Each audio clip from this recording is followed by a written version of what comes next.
How you doing, Victory Life Church? Pastor Otto coming to you today with our On the Rock video log. And today we are going to be studying John chapter 12. Pastor Matt just shared this passage with me, so I've not done any study prior to this time with you. So we are working through our study guide that is outlined on our bookmark here, and it is based on the PRIDE acronym, which, as you know, stands for Prepare, Read, Identify, Dive In, and Engage Your Heart. So what I'd like for you to do right now is to do the first two steps, which is to prepare your heart, which means to ask God to speak to you through His Word and to give you understanding. So spend some time in prayer and read this passage, and we're going to work through it together. The passage is John chapter 12, verses 12 through 19. So spend some time in prayer, spend some time reading that passage, then we will reconvene together here momentarily. See you soon.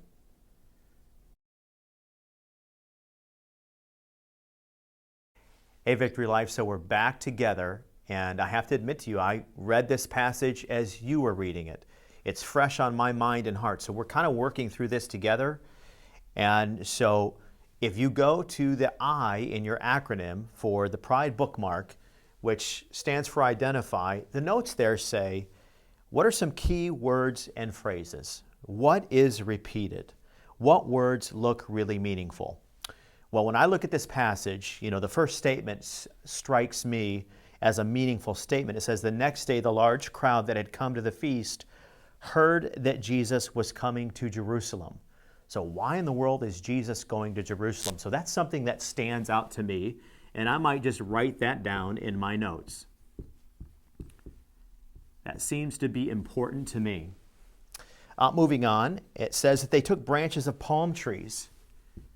Why palm trees? What is that? What is that all about? If he could spell, right? And then it says, they cried out, Hosanna, blessed is he who comes in the name of the Lord, even the King of Israel. And Jesus found a young donkey, sat on it, just as it is written. That strikes me as important, just as it is written.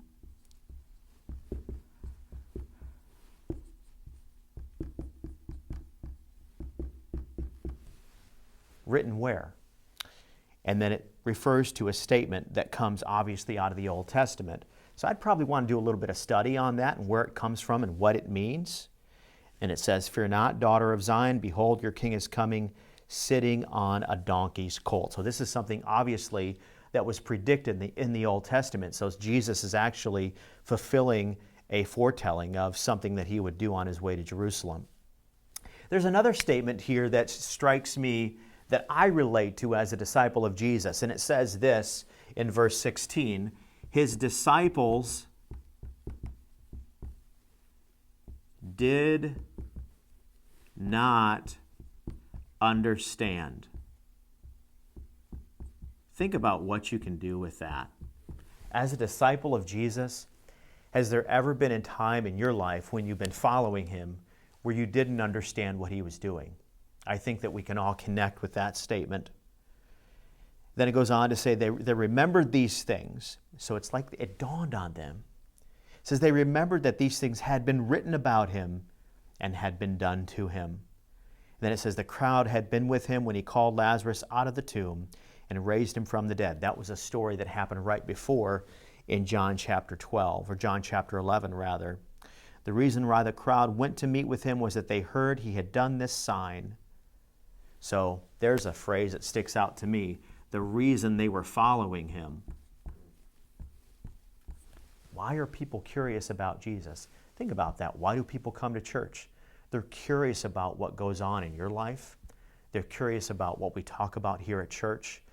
And they're just curious about things that they might hear in the world about God himself, about the Bible, about Jesus. And so they want to come and gather with the crowd that is here at our church. And so these are just some things that jump out to me. And the letter B here says things that you might have questions about. What are some things that you have questions about regarding this passage? I know for me, there might be a few things that I have questions about.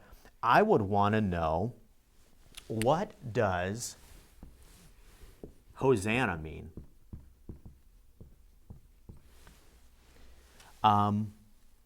What are they talking about when they say King of Israel? What meaning does that have? How about Zion? So a lot of terms here that jump out to me. The other thing that jumps out to me, there's a lot more, is a donkey's colt. Is there meaning there?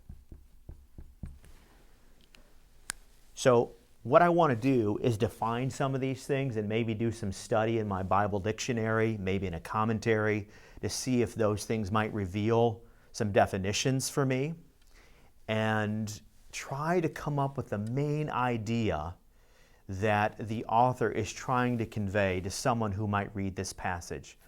Let's remember, when we read the Bible, it's really important to think about the fact that we want to find out what the author intended to say. You know, when we were going through Bible school and such, Pastor Matt and myself, we learned about these two things that are always kind of opposing one another. There's the intentionality of what the author meant to say and the autonomy of the text. So the intentionality of the author is a really important aspect to Bible interpretation and to Bible study. Our goal is to find out what the author meant to say. And in letter C on your bookmark under the letter I, it says try to identify the main idea. That is the main idea. You want to find out what the main theme was that the author sought to convey to people like you and I. Now, next week when we come back, we will actually take this a step farther and move down to letter D and dive into maybe a little bit of our Bible dictionaries and our commentaries, and maybe talk a little bit about how we can sort of apply this to our individual lives when we do indeed do Bible study. So thanks for tuning in today. We look forward to spending time with you next week. Take care.